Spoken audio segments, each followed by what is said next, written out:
You think you've got a big appetite? You got nothing on Wyoming's frontier cooks.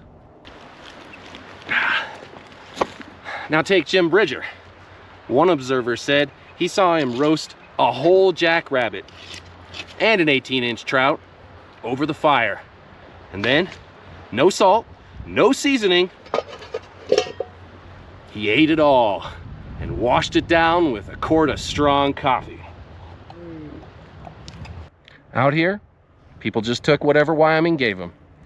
Wild game, antelope, deer, elk, berries, wild greens, even something called saleratus, which came from trona deposits they'd find along the trail. That'd help your biscuits rise. One cattleman even remembers his father going out every Sunday and bringing back an antelope for the week. He put it up on a meat pole.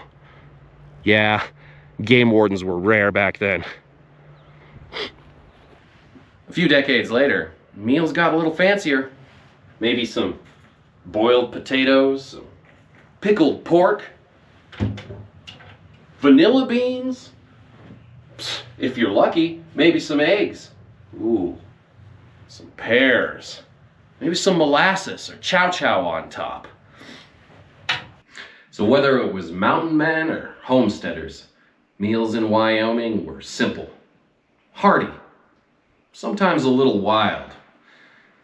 And it turns out, dinner came with a story.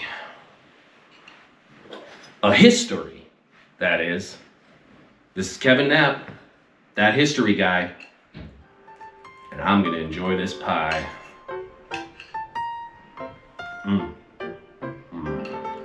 Carrot pie.